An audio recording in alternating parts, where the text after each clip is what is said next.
Guys, Kenwood Sports, man. A matchup to be on the lookout for this Sunday is the Kansas City Chiefs at the Jacksonville Jaguars. Two Super Bowl winning coaches, two coaches that coach the Philadelphia Eagles, Doug Peterson and Andy Reid. Two guys cut from the same cloth, but Andy Reid is a better play caller if you ask me, a better schemer.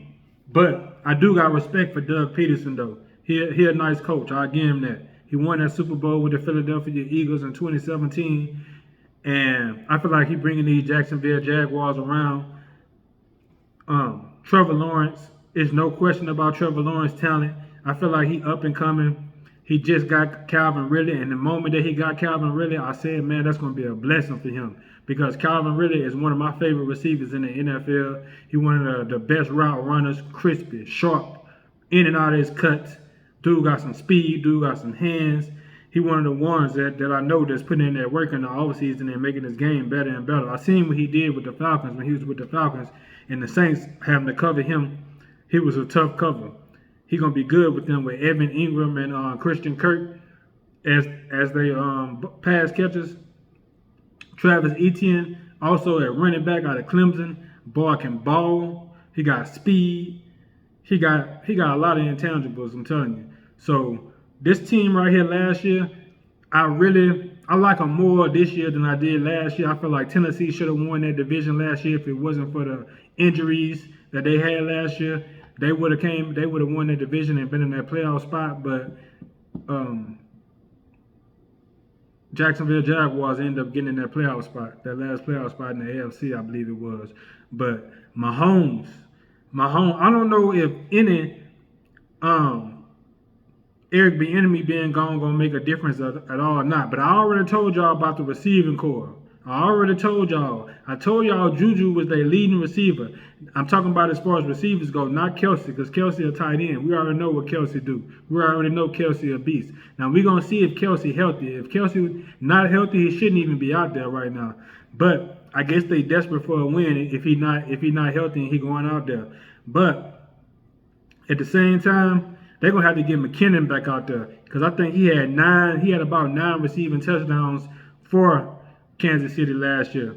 Then Kadarius Toney, all the drops that he had last week. Sky Moore, he can't even get open. Sky Moore, a decent player. It's a role that you can find for Sky Moore. Being a number 1 or number 2 receiver is really not it. I told y'all he was a nice receiver at Western Michigan. He hadn't been able to find his separation out there. I don't think Mahomes trusting him right now. Kadarius Toney, he's a playmaker. You gotta find certain roles for him to be successful, like kick returning and punt returning like he did in the playoffs last year. But he also can still be a good receiver. But Marquez Valdes-Scantling gonna have to be your number 1 receiver. You have to hit him early and you're gonna have to hit him often. And if Kelce healthy, he gonna have to go out there and do his job. They got to make sure that that offensive line gonna have to make sure that they keep Josh Allen, the linebacker from Jacksonville out of Kentucky, because he is a beast. He is tough. He's probably the toughest one on their defense for Jacksonville. Make sure you keep him off of Mahomes because that dude had 3 sacks last week.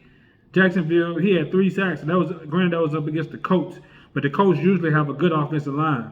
So y'all gonna have to stop him, man. But as far as the receiving core go, that's what it is. Marquez Valdes-Scantling, Kadarius Toney, Sky Moore. You got Justin Watson also. I think Mahomes trusting in Justin Watson a little bit out there. But they're going to have to get McKinnon back out there and catching the ball in space like how he did last year. Pacheco, he a tough runner. He can run the ball. I don't have no questions about him as long as he's healthy. He a good running back. But Chris Jones, he back. He gonna be playing in this game. He missed last week. He got his new deal. To me, right now, it's probably gonna be about him getting double teamed because, like I said, nobody else really scared me on their defense for the Kansas City Chiefs. The way they got exploited by the Detroit Lions, I expect the Detroit Lions to be a decent team, but not how everybody hyping them up. There's some other teams that I put out there before the Detroit Lions. They got a chance to win their division in the NFC North. The NFC North, the Bears, you already know how I feel about Justin Fields. Then you got the Vikings. Then you got Green Bay. They look good. They looked real good.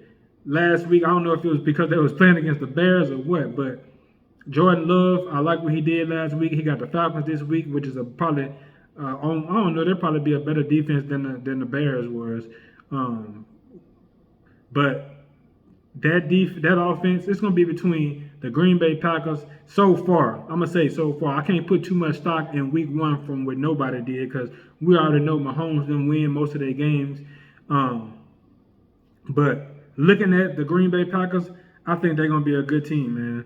So it's going to be between the Green Bay Packers and the NFC North with not the Bears, not the Vikings, but the Lions, right? So Kansas City Chiefs, they're probably going to be getting double teamed. They're probably going to be seeing double teams on Chris Jones, man, because that defensive line, don't too many people scare me out there. They lost Frank Clark.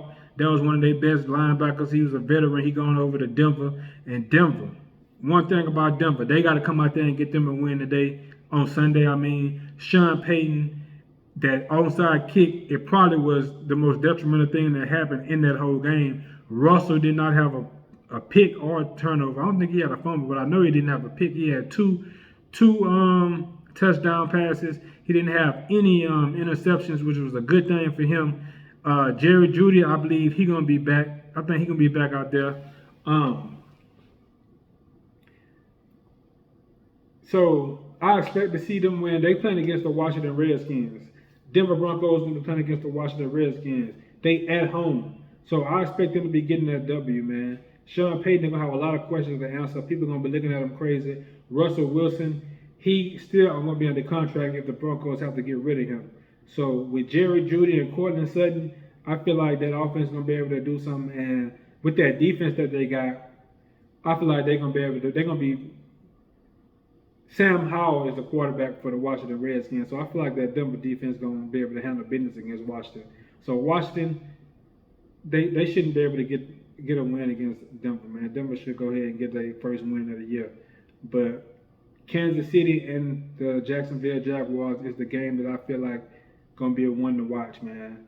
Given how that game went in the playoffs, that 7-point victory by the Kansas City Chiefs, keep a close eye on that game. I'm going to be keeping a close eye on that game. We're going to come back. We're going to see what happened. And keep rocking with me. I'll be back with another one in a minute.